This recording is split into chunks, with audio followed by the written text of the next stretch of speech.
Assalamualaikum warahmatullahi wabarakatuh. Pemirsa subscriber dongeng Sunda Mang Cecep Goro Bacep anu satiasa tuhu manco di mana wae ayana. Dina dangat ayana urang neraskeun hanca dongeng Sirot Jelema Gaib bagian kalima.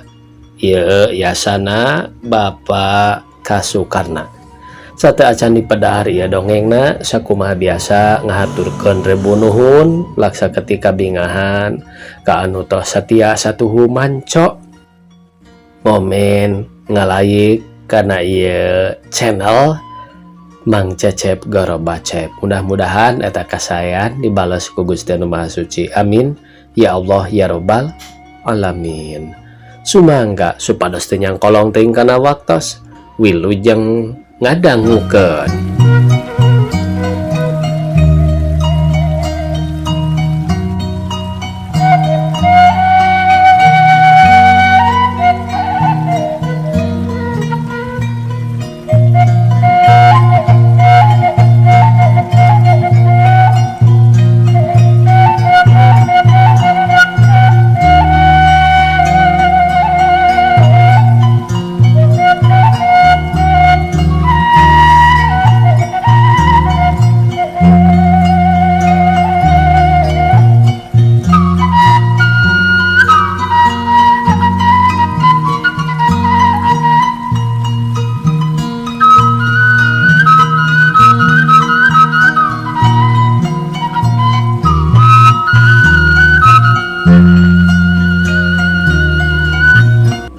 Muntah salah mah serina Mbah Janalim jawab si kewen tepati ngaragepkeun kana eta pananyana teh. Kubalat si laing mah tepi kata apal kana eta sora cek si Tihur rada teungheunah pedah kurang panyambutan kana pananya manehna. Si laing anu balat mah pangnanyakeun oge meureun teu apal ari dewek mah cicing bae da nyaho kanu seuri teh nyaho saha cik si Tihul nyorongot. Moal salah deui deuleu eta teh guru urang Abah Jamil keur meunang kahasilan nu matak serina mani kakah kekeh kitu kawas keur ngadakeman jelema kawas keur nyokcrok polo musuhna. Ngarti si laing atawa henteu jawab si kewen Malik nyorongot. Sarua jeung dedengean dewek ari kitu mah euy ngan eta bae mani siga nu manggih kabunga pisan cik si Tihul rada gumbira ayeuna mah.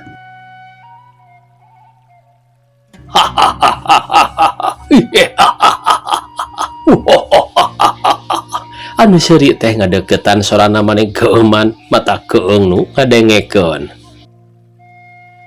Cicing oi Tihul tah dengekeun deui ku maneh kaben seuri saha eta teh nya masalah deui euy sigana mah seuri Abah ceuk Jang Kamin mari ngadengdekeun sirahna ngadengekeun anu kukah kekeh seuri. Aduh tuang Rama mah Jang lamun geus seuri teh mata klocot cung curungan komodo deui lamun ti peuting jeung poek bulan cacakan ayeuna caang bulan oge akang mah sieun. Si Tihul beri bibir gidigan kawas nu gila ningali hileud. Tihul kewen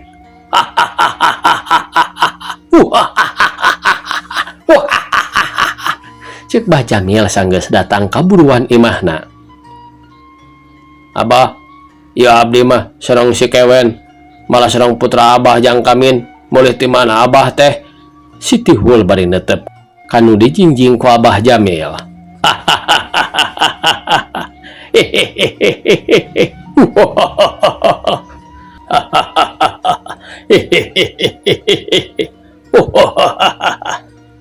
Motong api-api sia Tihul sieun si laing teh neleleungan musuh dijingjing teu kuat neleleungan jelema anu sapat ku kampak ha. Nginum sia Tihul teu kuat mah hayo nginum.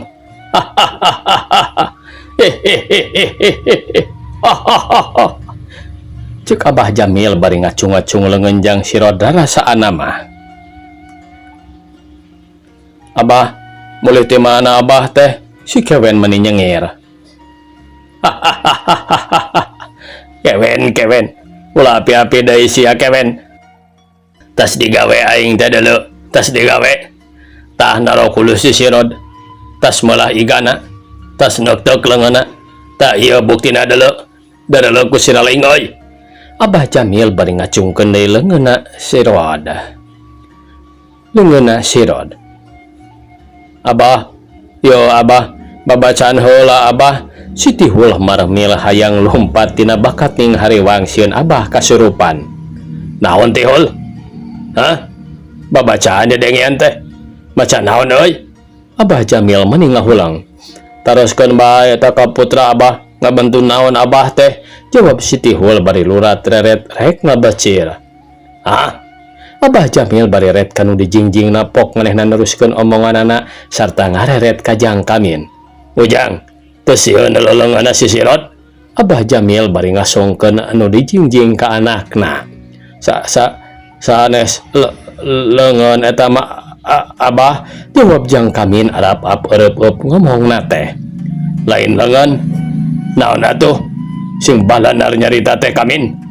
Abah Jamil bari ret ngareret ka si Tihul jeung ka si Kewen pok manehna ngomong deui. Naon ieu teh euy? Kai kengeng mapas pisuluhun eta mah abah, jawab si Tihul jeung si Kewen mani bareng. Nu balanar si lain ngomong teh euy? Abah Jamil bari mulak malik leungeunna Sirod. Leres abah sanes leungeun eta mah, ceuk sararea nyalahkeun kana panon Abah Jamil lantaran kawas kasulap. Kitu Tihul, disulap aing teh kitu. Moal deuleu aing mah moal bisa kasulap ku pantar si Sirod, dengekeun ku si lainnya.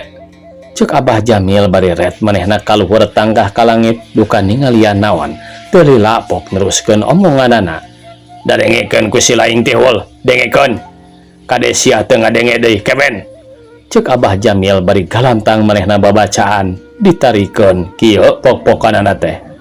Panon aing panon poe mun datang ti borang caang teu beunang dihalang-halang, mun indi ti peuting poek lantaran caangna pindah aya dina hulu ati aing ati Gusti.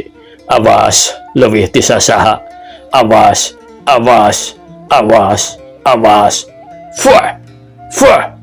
Fuh. Naon ieu teh ha? Ceuk Abah Jamil sanggeus babacaan teh terus ngusap-ngusap leungeunna Sirod bari ditiupan.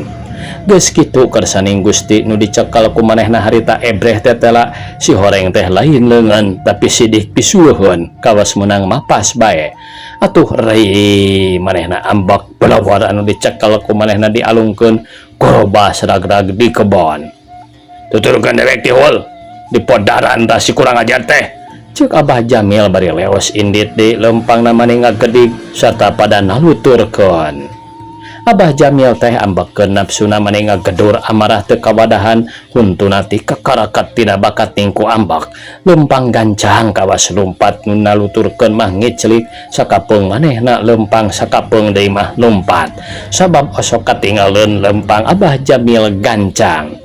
Sabab osok katingaleun ku sabab lempangna Abah Jamil gancang. Teu lila manehna nepi ka imahna Ujang Sirod sigana teh simpe jempe atuh teu tatapa sini. Hauk Abah Jamil ngambak ngorobok tarik pisan sorana teh handaruan kawas anu nantang perang. Culak celuk nitah musuh supaya turun ti imah ngawak-wak menta kaluar. Sirod, kaluar sia Sirod. Buru-buru bijil. Aing hayang nguyup getis selaing Sirod. Ceuk Bah Jamil bari ngulinting teu geunah cicing julang jeleng di buruan. Tapi anu digeroan harita teu nembalan da puguh eueuh di dinya atuh puguh Abah Jamil nafsuna beuki ngagedor lantaran ceuk hatena manehna dianggap sepi ku Sirod teu dihargaan atuh haok ngambak deui solana siga guludug. Sirod, bijil sia, bijil sia. Babi, ceuk Abah Jamil mani kakerot hayang gedan narok sirahna musuh. Lantaran teu ditembalan Abah Jamil jadi sewot seak manehna teh luncat bari ngawatak ajian. Kejelig napakana palupuh. Berok dok. Darurung potong kawas katinggang ku kai tepasna imah Jang Sirod ngadak-adak jadi reyod di luncatan ku Bah Jamil. Lantaran ngawatak aji nu disebut Gunung Rugrug pantes tepas ngadorok dok oge. Keur mah jelema gede keur jangkung mani bedegul katambah ngajingjing kampak matak paur matak sieun hariwang ninggal polahna Abah Jamil keur ambak hiuk muterkeun kampakna kebro panto imah sirod ku Abah Jamil di kampak atuh puguh amburadul brah panto imah teh rebah sanggeus panto amburadul breh di jero imah poek henteu diseungetan damar Abah Jamil beuki ambek rasana asa ditangtang gero manehna nyelobong tina bakat ningku nafsu asa dicoo hulu ngagerona tarik pisan mentong bareman damar sia sirod aing mah moal sieun ku dibongohan deuleu moal sieun di kadek kutang kurak sia teh kurang ajar lihat deuleu kulit aing mah leuwih lihat tibatan karet berolah kulitna sia sanajan bouk aing oge eueuh nu bisa nyukuran deuleu tibatan bouk aing terak kalah pesona di sadang ngosreng deuleu kawas kawat aya bijil cek Abah Jamil bari gegabrik dina palupuh atuh dorok-dorok deh kadenge darurung teh beuki nampeyek ngerempeyek ngahandapan tapi najan Abah Jamil ditepas amuk-amukan tetep di jero imah mah harita teh sepi jempling teu aya nu nembalan atuh Abah Jamil kehol gancang malih ka si Tihul pok manehna ngagorowok Tihul jiwir celina si sirod tuh keur nyumput dinggona buru ngadenge parentah guru si Tihul henteu ngabantah gajelang manehna ge luncat barisat mesat bedogna bus asup ka jero imah nu harita poek mongkleng da puguh teu didamaran atuh si Tihul teh ngatog teu awas kanu di jero tapi kekeh bae asup lantaran manehna nguntup sababnya haweun ka sirod teu aya pangabisana barang bus ka jero kamar maksudna mah rek ngajiwir sugan sirod keur nyumput ari gok aya nu herang bencenong jeung gular giler atuh rei si Tihul sieun bulu pundukna carengkat manehna melotot bae panonna teu ngiceup-ngiceup nempo anu hulung herang kaperengan nu herang teh maju nyamperkeun si Tihul atuh si Tihul rawaseun gancang manehna teh luncat balik deui rek kaluar bari ngagero teh huthead nyabet-nyabetkeun bedogna ka kenca jeung ka katuhu bari noro weco kieu ti dituna mah ngagebrag het yak lep del sok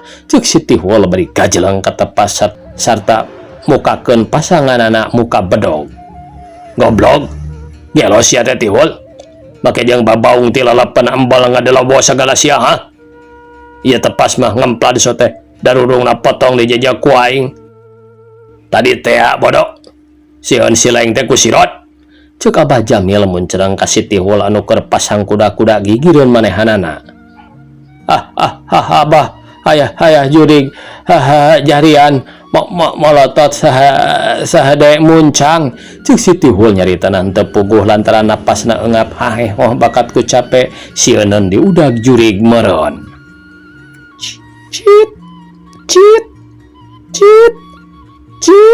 di buruan aya nu disada ngadupak suku si kewen atuh gajelang si kewen luncat ka tepas dorok-dorok darurungna beuki ka handap keur kitu gajelang deui jang kamin luncat ka bawakeun sieun bro tepas imah ruboh atuh juralit si Tihul jeung Abah Jamil teh labuh kunaon sia kewen make jejeretean ha ceuk Abah Jamil ambekeun pada si kewen luncat ka tepas tepi ka sararea labuh aya anu adupak Abah tiis cik si kewen ngaleper bodoh cucur teh mah kurang ajar Abah Jamil ambekeun pisan keur kitu poncorong anu herang teh kalawang panto atuh si Tihul maneh calangap hayang ngabejaan ka Abah Jamil hesepok tapi manehna maksakeun maneh nyarita ngabejaan ka guruna Abah aya hihan ho cik si Tihul bari nunjuk ku bedogna kanu mencorong di lawang panto di jero imah anu maksudna mah kieu Abah tuh aya deui di panto Ucing elo eta mah cik Abah Jamil bakat ku ambak kapaksa bae ngomongna teh nurutan si Tihul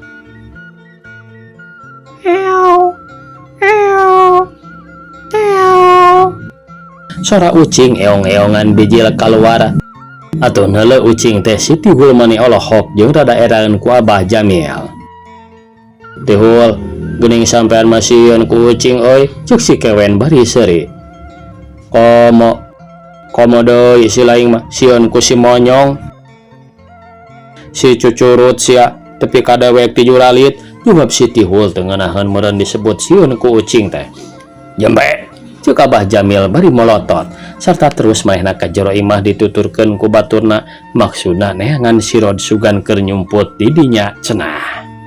Lantaran diubrak-abrik tetep si Rod teu aya. Atuh Abah Jamil mindal kotret nyenget kayu api terus imah di caangan breka tingali aya cempor. Terus harita disenget grai di jero imah teh caang teu poek cara tadi. Sanggeus jero imah caang si Rod teh pada neangan disaksrak bisi keur nyumput kamarna pada nempuan tapi tetep henteu aya ngan aya anggelna bae jeung sahelai samak sulam. Atuh gero si kewen teh ngageruan ka si Tihul. Tihul, eueuh di dieu mah oi, aya oge anggalna. Urang paok yuk lumayan palagi tugur, ceuk si kewen bari ningali si Tihul.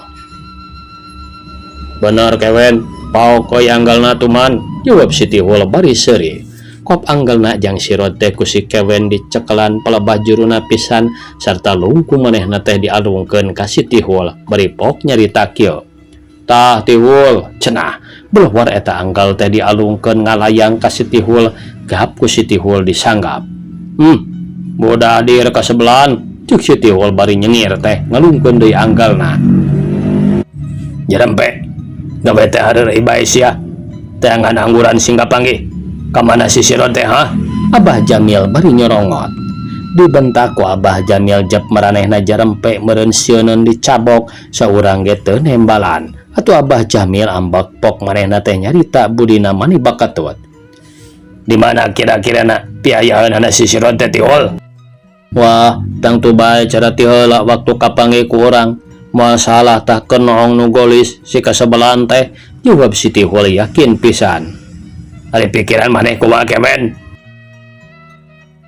Sami bae Abah. Da moal ka mana jigna ari lain ngunclungkeun maneh bakat ku sieun mah. Si kewen ngajawab bari ngareret kajang kamin. Ari pikiran kamin kumaha? Abah Jamil ka anakna nanya. Sami Abah, sangkaan abi oge kitu lantaran gawena Kang si Rod teh hayang rerentetan bae jeung manehna. Abah, lamun kapanggih di dinya teh matak panas paehan bae Abah, omat kudu dipaehan, jawab jang kamin ngaranghi kawas budak. Ayo tuturkeun Abah. Abah Jamil bari kejeling turun ti tepas dituturkeun ku sararea rek ngajugjug pada suki ramana Nyi Epon teh. Urang tunda lalampahan Abah Jamil sapara kanca. Ayeuna urang guar deui nyaeta lalampahan si Rod. Kaayaan harita teh istuning matak hariwang boh pikeun anu di luar atawa di jero imah sabab suasana goreng di sapihak anu ambak sapihak deui anu sieun. Atuh teu matak heran namun pada suki bingung lantaran harita si Rod keur nganjangan teu Nyi Epon. Si Rod kacida salah nata ilaing teh euy, kumaha ke lamun Abah Jamil timbul amarah ka bapa? Ceuk ramana Nyi Epon anu harita neuteup ka si Rod nu ngeluk tungkul kabastu mamprak kanu kawasa. Bapak, abi mah teu aya maksud awan ka Abah Jamil teh Bapak. Abi dongkap ka dieu mung sakadar ngajajabkeun Nyi Epon. Margi teu dengeun ka dieu, jawab si Rod dumareuda. Nya salah eta teh, ari kahayang Bapa mah lamun rek ngarobrol ulah ti peuting tapi kudu ti beurang ngadah teu timbul kacurigaan. Upami siang mah sok diintip bae ku si Tihul sareng Kang Kamin Abah, ceuk Nyi Epon kawas mangmeunangkeun ka si Rod. Kon bae diintip mah nah make jeung sieun sagala da jelema mah kudu ngobrol peperihun anu pieu diajak ngobrol oge teu nembalan. Cing atuh anu bisa ngomong mah make sieun didengekeun sagala rupa. Rumaos bae Bapak, abdi teh lepat, jawab si Rod dari masalah ngarah buru-buru beres henteu jadi paket rok paham. Nya ayeuna mah da enggeus, tapi Bapa mah teu ngeunaha teh ieu, ceuk Bapa Dasuki bari nepakan kana dadana, atuh jep sajongjongan mah jarempe. Jep sararea teu ngomong, jempe lir gaangkat tincak teu aya sora kadenge. Atuh nu aya di pipir sarerea mani ambak horeng teh aya nu ngintip kana obrolan jang sirod nyaeta anu ngintip teh Abah Jamil jeung baturna di dinya geus lalila. Abah, kumaha hakalna ye? Nah urang pegat bae sirod teh waktu keur balik ceuk si Tihul ngaharewos. Silaing wani Tihul, namun ijen jeung si sirod, jawab Abah Jamil malik nanya sarta neuteup ka baturna. Daka ciri bubuhan cahaya bulan mani ngemprai harita teh. Ah, pira aku make teu wani sagala kanu kitu patut mah, ceuk si Tihul sombong pisan sigana teh. Barang dijawab kitu mah leos Abah Jamil indit murup panto eta imah juger harita disepak. Brai panto imah teh muka. Beuleugeudeg Abah Jamil ngabedegan ulak cangkeng serta panonna molotot muncreng neuleuh jang sirod. Atuh kabeh hariwangeun dari wukna nyedak nyisi meuni rapat kana bilik. Aw, aduh, aw. Cek Bapak Dasuki bari ngagaclok bro nang kuban. Cer tina tonggongna kaluar getih sing horeng dirojok ku bedogna si Tihul ti luar malah bilikna oge tobros. Bapak, cik Nyi Epon bari gabrug ngarangkul ka bapana siga nu reuwas pisan. Aduh, Epon, kunaon ieu tonggong teh Nyai? Kamana maneh teh? Aduh, alah, aduh, aduh, alah, aduh. Cek Bapak Dasuki bari nongeng teu daek cangkat da tonggongna karojok bedog si Tihul. Alusna bae teu pana harita teh. Mak, ieu Abah kunaon mak? Ceuk Nyi Epon ngageroan ka indungna anu harita geus sare. Aya naon Nyai? Naon deui anu bieu ngabeledag teh? Aya gelap Nyai. Ceuk Ibu Mala bari cangkat manehna lulungu keneh. Malah karek lilir bieu teh lantaran kageingkeun ku surapanto anu dijejak ku Abah Jamil terus manehna kaluar ti jero kamar. Barang lol ti jero kamar gebeg Ibu Mala reuwas pada ningali di dinya matak heran matak bingung henteu kaharti ku pikir ret ningali ka salaki gagerungan adug songkol ku anakna dicekelan kawas domba keur dipencet ari ret kalebah panto Abah Jamil ngabedega budina mani jamotrot. Abah Jamil, kunaon ieu teh? Ceuk Ibu Mala bari ngareng hikrek cerik. Ka dieu Dasuki, urang ubaran.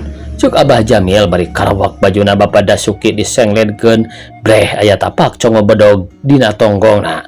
Atuh terus ku Abah Jamil diusap getihna. Coh, coh diciduhan serta terus digesek ku dampaleungeunna teu lilapok ditanya. Jaga Bapak Dasuki, ceuk Abah Jamil nyorongot. Cager, jawab Bapak Dasuki bari gek manehna diuk jeung nyana deui eta raheut teh maningan sakiak ari diubaran ku Abah Jamil mah ngadadak cager. Abah Jamil julang jeleng batur-batur namah dariuk ieu mah kalah ngalejeg kawas anu masih ambak teu ngeunah neuleuh si sirod. Dan tawang manehna ngomong teu pupuguh wak haok. Sirod, naon ieu ye ha? Kadeuleu kumata sia? Ceuk Abah Jamil bari ngasong-ngasong kampakna terus diputer-puter luhureun sirahna. Kampak, jawab sirod bari muringis. Keur naon ieu teh sirod? Nyaho maneh atawa henteu? Keur naon? Ceuk Abah Jamil nyentor beuki tarik pisan. Keur meulahan suluh Abah, jawab sirod pupurungkutan sarta diukna ised-isedan. Setan, ngaheureuyan sia ka aing ha? Tihul. Ceuk Abah Jamil ngageroan ka baturna meninga gelegar sorana teh. Kulun, jawab si Tihul bari kajelang luncat ke tengah imah meningan sakolepat ti luar ka jero teh. Naon deui kulun teh ha? Tihul. Ceuk Abah Jamil nyentak eukeur mah ambekeun meureun asa diheureuyan ku sirod. Hayoh ieu deui kawas nu heureuy. Kulan ari kul teh Abah ari lun hartosna luncat. Abdi nyebat kulan bari luncat sabab taat kana parentah bade marentahkeun naon Abah teh? Jawab si Tihul tentrem bae sigana teh teu aya kasieun sareng kakeung. Abah Jamil seuri tandana puas serta pok molehna neruskeun di omonganana. Jadi kulun teh artina kulan bari luncatnya. Abah Jamil seuri bari nungkupan sungutna. ningali pola Abah Jamil teu beda ti nuker kalap sirod parangas puringis tina bakat ning kusieun atuh pok manehna ngomong manila launan pisan. Bapak Dasuki, abdi permios bade wangsul Bapak, cek sirod bari jung manehna nangtung. Mage cik Abah Jamil bari ngalalapkeun deui sirahna sirod anu harita rek nangtung. Atuh gek sirod teh diuk deui ari Abah Jamil terus ngalejeg kawas nu mikir, teu lilapok manehna ngomong. Pada Suki, aya keneh oncor teu? Aya tuh geuning Abah di juru, jawab Bapak Dasuki serta nunjuk oncor anu ngajugrug di juru. Minyakan oncorna nyimala? Abah Jamil nitah ka pamajikan Bapak Dasuki. Mangga Abah, jawab Ibu Mala bari jung ka dapur nyokot botol minyak tanah terus oncor anu aya di juru teh diminyakan sanggeus beres ngaminyakanana. Guru ku Abah Jamil teh disundut meninga bebela di tengah imah teh. Bawa kaburuan Tihul. Abah Jamil marentah bari sungar sengor. Si Tihul teu loba omong terus bae eta oncor ku manehna teh dicokot serta dibawa keluar sok ditunda di buruan. Atuh puguh maneh ngebrak siga tempat ronggeng bae anu kamashhur ketewuk telo. Kaluar sarerea. Abah Jamil paparentah kulantaran sarerea sarieun kapaksa bae bring harita kaluar. Sanggeus araya di luar Abah Jamil menta tambang anu kacida panjangna terus harita dipasang, maksudna dipake kalang. Tambang teh dipake muter legana eta buruan sanggeus dibudar ku tambang mapai-mapai tatangkalan celeuweung Abah Jamil teh ngagorowok tarik pisan. Asup kaburuan sia sirod. Abah Jamil bari ngareret ka sirod anu harita hulang-hulang teu ngartieun ku Abah Jamil. Lantaran sirod sieuneun manehna teu loba catur sup-asup ka pakalangan terus kuluntang kulinting lantaran teu ngartieun. Sakapeung netep Abah Jamil sakapeung ngareret oncor anu hurung babala sabab kabeh batur-batur aya di luareun tambang. Maneh kudu ngigal sirod. Lamun teu ngagogos ya ditinggang ku kampak ku dewek. Ngarti? Ngigal naon Abah? Jawab sirod bani nyengir lantaran teu ngartieun. Hah? Ngigal naon? Ngigal ronggeng deuleu. Saha ronggengna Abah? Nyi Epon. Jawab sirod bari ngareret ka Nyi Epon anu netep ka manehna siga nu ngatireun pisan. Aduh, aya ngigelan nu geulis sia teh sirod. Cek si Tihul mani nyeleuweung ngewaeun meureun ka sirod teh. Ari geus, saha atuh Kang Tihul ronggengna? Piraku ari mamala mah datos sepuh sedang kagungan caroge. Jawab sirod mani olohok. Hayang ronggeng lalaki sia atau ronggeng awewe? Cek si Kewen ngilunam balang. Ari Kang Kewen sok ngalilieur ronggeng mah kabeh oge awewe Kang ngan aya nu kolot sareng nu ngora keneh. Piraku ari nini mah. Jawab sirod bari culang cileung teu geunah rasa asa beda kana hate manehna bakal disate dibelek ku bedog Kewen digepukna ku si Tihul. Di dieu mah ronggeng awewena sirod lalaki wungkul deuleu. Ayo sia kudu ngigelan lalaki deui mah. Cuk si Tihul nyorongot. Tihul, ayo asup Tihul. Layanan ku ilaing euy. Tu si sirod ngajak gelut. Cuk Abah Jamil ngagorowok tarik pisan. Kulun Abah, jawab si Tihul bari gajeleng kaburuan sarta mesat bedogna. Gebeg yang sirod ngagebeg tina bakat ning kurawas ningali si Tihul loncat sarta bari mesat bedog nu seukeut gugurilapan. Hate jang sirod ngadeg-deg tina bakat ning kusion. Atuh pok maksakeun maneh nyarita ka Abah Jamil. Abah, ampun Abah, abdi mah teu ngajak gelut bah. Cuk jang sirod bari kuram kireum rek ceurik. Montong rek ceurik sagala sia sirod. Ya aing sanerea anu rek nyangkala ka si laing teh. Sabab si laing geus mantangul kekeh bae ngadeukeutan ka Nyi Epon. Ayeuna moal meunang ampun deuleu. Nyerah paeh. Ngalawan paeh. Hayo, pilih mending mana sia. Mending mana nyerah paeh atawa ngalawan paeh. Hayo, pilih sirod. Cuk Abah Jamil bari nyentak. Mending teu ngalawan sarta hirup Abah, jawab sirod rungah ringeuh. Setan podaran Tihul. Cuk Abah Jamil ngagorowok tarik pisan. Heat hap. Cuk si Tihul bari kurilap ngamainkeun bedogna rek dipake nyabat beheungna sirod. Waktosna kabujeng see pamiarsa, sakitu nu tiasa kapihatur. Wassalamualaikum warahmatullahi wabarakatuh.